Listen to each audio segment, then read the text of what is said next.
are nothing, boy. You're finished already. Look at me. Look at me. You know you're done. You are Ali. Ali. Welcome back, everyone. A very busy time of the year for me, as I'm sure it is for many of you also. So I didn't prepare anything formal for today's video, but let's talk through some things anyway regarding the recent exchange between Christian Prince and Ali Dawa and Mohammad Hijab. I want to go back to the language issue first, something that I brought up right after the David Wood and Mohammad Hijab debate, and then talk about a couple of the things that were said between them and Christian Prince, and then I'll play a highlight reel for you, which will provide some supporting evidence for the title of this video. So Mohammad Hijab did with Christian Prince what he did with David Wood as well. He likes to ridicule others for their knowledge or lack of knowledge of languages. I talked about this from several different perspectives, as I said, after the David Wood and Mohammad Hijab debate. One thing I didn't touch was something in Muhammad's opening statement regarding Genesis 1:1. So we can kind of go back to that and use that as a really good example to illustrate what I'm talking about. There are 9,000 pronouns in the Bible which relate to God's name. Let's take, for example, Genesis chapter 1, verse 1. Bereshit, Bereshit, Bara, Elohim. The word Bara means He created. Whenever you find a pronoun in the Old Testament referring to Elohim, you will always find it in third person, male, singular. So there's a little inclusio in this section of his talk. You have 9,000 pronouns on this side and then pronouns on this side. And then in the middle, as an illustration, he brings up Genesis 1:1. So let's go ahead and parse that. So we have Genesis 1:1 up here. You have Bereshit. What we have here is the inseparable preposition bet, followed by a noun. So a preposition and then a noun. And then here's bara, which is what Mohammad Hijab brought up, which is a verb, not a pronoun. So you have created. So in the beginning, you can actually translate Genesis 1:1 as an independent or dependent clause. Actually, the grammar looks more like a dependent clause, but we'll follow the convention. Say in the beginning, and then you have he created, and then you have Elohim. Now let's note something at this point. Christian Prince is made fun of by Hijab for the way Christian Prince pronounces a certain syllable. If you'll notice how Hijab says Elohim. Elohim. He says Elohim. Elohim. Okay, the Semitic word for God, El, that's a tseri vowel. It's two dots side by side, a long E vowel. It's actually pronounced A, as in they. But when you add something to the end of a word in Hebrew likes to keep that accent on the end. And so that changes the vocalization, changes the vowels throughout the word in the vast majority of cases. And so El becomes Elohim. You shorten what's up front so that you can throw that accent on the end. Does this really matter if you say Elohim versus Elohim? No, it doesn't. But if you're going to make fun of someone like Christian Prince for the way he pronounces something, then you need to at least be consistent and be able to pronounce these things yourself. Here we have the accusative marker, then we have the article and heavens, so a noun, of course. Then we have the conjunction vav, and again, an accusative marker, and then the article once again, followed by earth. So now that we've parsed Genesis 1:1, what did you notice missing? Pronouns, of course. There are 9,000 of them, according to Hijab, that refer to God in the singular. There are 9,000 pronouns. And as an illustration, he picks a verse for us that doesn't have a single pronoun. Let's take, for example, Genesis chapter 1, verse 1. I think he's referring to verbs. I think that's what he means to say, yet he says pronouns twice. Once in the beginning, once at the end, and then he uses a verb to illustrate his point. If you'll notice at this point in his presentation, it's fairly early on in it. He's obviously done a lot of preparation. He's obviously very confident. But then when he gets to this discussion of Hebrew and Hebrew grammatical terms, he is on very shaky ground. You can tell when someone is proficient and confident in talking about things like grammar. So when it comes down to it, it really doesn't matter how much Arabic or Hebrew you know, or whatever, Greek if you want to study the New Testament. When it comes down to exegesis and interpretation, what is critical is not that you can sight read the text, but that you know things like grammatical rules and how they function. You know parts of speech. You have to know this basic nuts and bolts stuff before you do interpretation, which is what Hijab, of course, pretends to do later on in this debate. Now, what's the point of all this? Well, the point is that this type of thing, this obnoxious display of arrogance, is what convinces Mohammad Hijab's viewers, his followers, his fans. It's what brings the applause. I think David Wood has said some career-ending, embarrassing statements today. I mean, to be honest with you. Now, this is very problematic. As I said, these people are convinced not by what he's saying, but how he's saying it. How do you get through to someone like this with an anti-intellectual bias? Doesn't matter what the person says. They just showed you a verb to illustrate a pronoun. It doesn't matter. You can still mock someone for not knowing the language that you yourself don't know. And as long as you do that convincingly enough, people cheer, people applaud, people say that you won.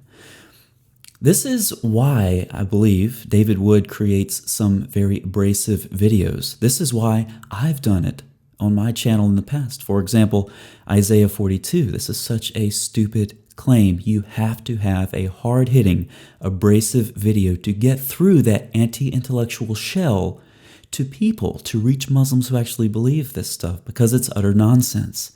And so the Hijab, Mohammad Hijab, anti-intellectual bias, and the crowd that follows him is part of the reason for these abrasive videos, these hard-hitting videos that try to get through, once again, that anti-intellectual shell. Now, if you notice, Hijab criticizes David Wood for the way he produces some of his Islamic material. That's one of Hijab's main contentions, main problems, personal problems against David Wood.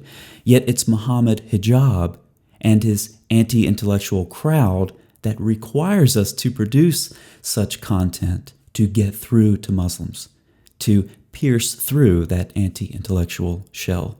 Now, let's check out this clip from Benjamin Summer. So when the New Testament talks about Jesus as being some sort of small-scale human manifestation of God, that's really, it sounds to Jews so utterly pagan, but what I'm suggesting is perhaps the radical idea for us Jews that in fact it's not so pagan.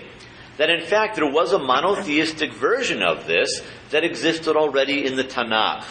So for those who want to argue against Trinitarian theology from the Old Testament, they do so in ignorance. They're not aware of the history of Jewish thought on this issue, and they're also not aware of the actual text of the Old Testament, where singular verbs are applied to multiple subjects, such as in Genesis 48.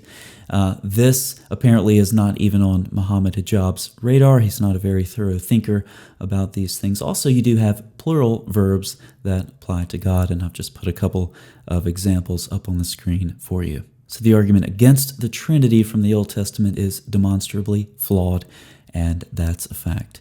There were a couple of exchanges also, of course, between Christian Prince and Ali Dawa and Mohammad Hijab regarding some repulsive things that were said, of course, between Christian Prince and a female Muslim caller. The way Hijab and Dawa responded to this was very sloppy, and it shows how poor thinkers they are. There are two things going on with what Christian Prince is doing. One is the form of his argument, and the other is the substance of his argument. So the form of his argument is to role play. He puts himself in the role of a Muslim man who is acting out the teachings in the Quran and in the Hadith. And by extension, of course, he puts the woman in the role of someone who is subjected to these actions that are being carried out based on what the Hadith and the Quran say. That's the form of the argument.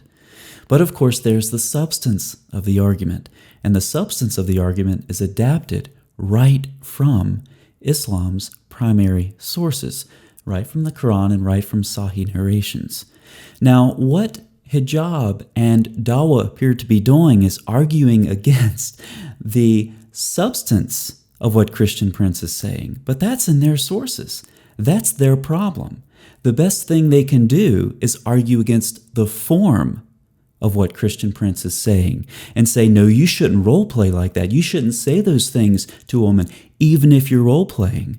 But then, of course, by extension, the problem is, well, what's the issue with Christian Prince role playing with a woman like this? Well, the issue is the substance of what Christian Prince is saying, which goes right back to Islam's primary sources. It's ironic that Muslims have an issue with this when the things that Christian Prince is saying come right from the Quran and right from the Hadith. Did Christian Prince say that all Muslim women have AIDS and that they're all prostitutes? Once again, let's role play. If we role play, absolutely. Let's put every Muslim man in the place of Muhammad and every Muslim woman subjected to the type of behavior that Muhammad practiced. Muhammad had intercourse with all of his wives in a single night and then took a bath. I can't think of anything that spells sexually transmitted diseases more explicitly in large, bold letters than that.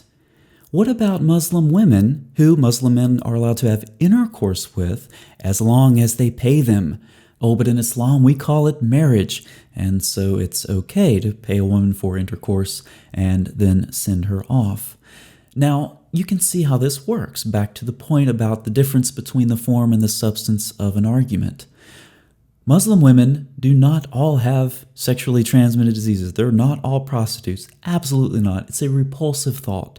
But what is just as repulsive is that they would be if the things that Allah permits in the Quran and the things that Muhammad did were actually practiced by Muslim men. Muslim women would be in even much more trouble than they are now.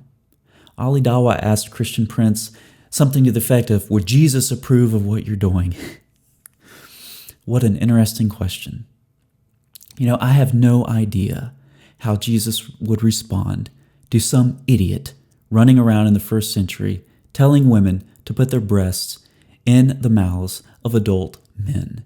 I have no idea how Jesus would respond to some idiot saying that you can have sex with all of your wives in one night and then take a bath. I have no idea how Jesus would respond to some idiot saying that it's okay to have sexual intercourse with a woman and pay her money for it and then divorce her a couple of days later because it's all marriage. It's okay. I have no idea how Jesus would respond. But here's a guess. Let me just take a guess.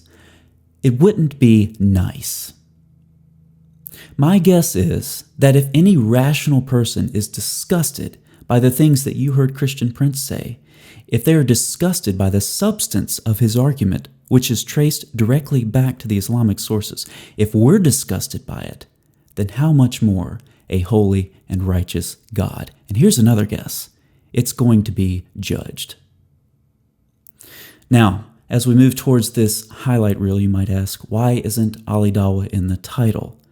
I have to say this, just from what I saw, Ali Dawa was not comfortable with some of the things that Mohammad Hijab was saying or the way that he was saying them. So he tried to reel Hijab in during several instances of this discussion. Here are a couple of examples. This bastard, this boy, call him a boy. No, the bastard boy.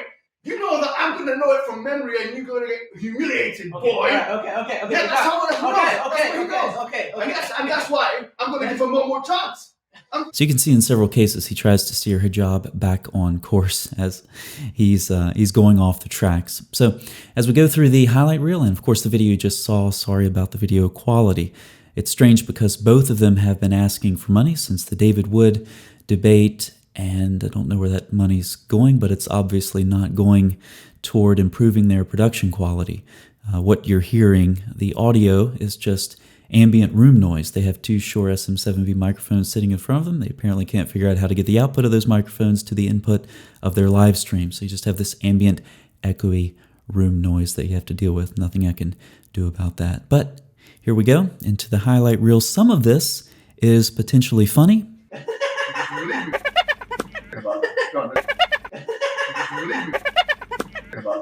But most of this is mind-numbingly stupid, so watch at your own intellectual peril. As for me, I'm out of here. Thanks so much for watching. This bastard, this boy, call him a boy. No, the bastard. If we had done that with a Muslim, with a Jewish or a Christian woman, gosh. what would that be? Oh. Let the bastard now come and justify himself.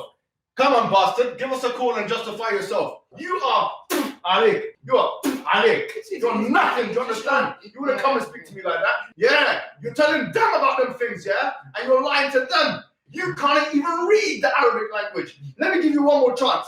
Put the bastard on. Let him try and read the Quran. Put him on. Hey boy, read the Quran, come on. But you're saying you're native Arab and you can't even open the book, because you know I'm going to correct you. Boy, you know I'm going to correct you, boy. And I'm going to correct you in front of thousands of people that are seeing your humiliation and demise right here and right now. You know you're going to get corrected, boy.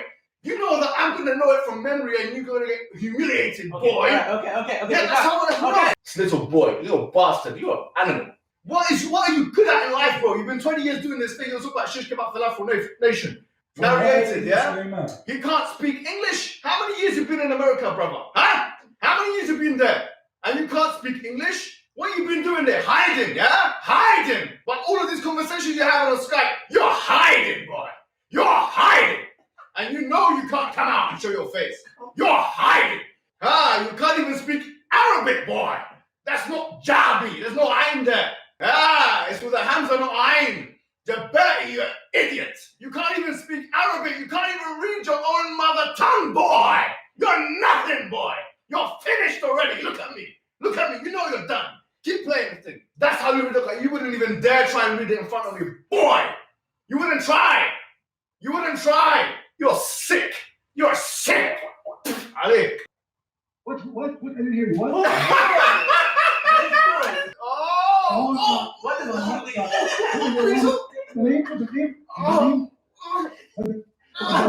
You're sick. You're sick. Ali. You are Ali. You are Ali. A spit. You are Ali. Ali.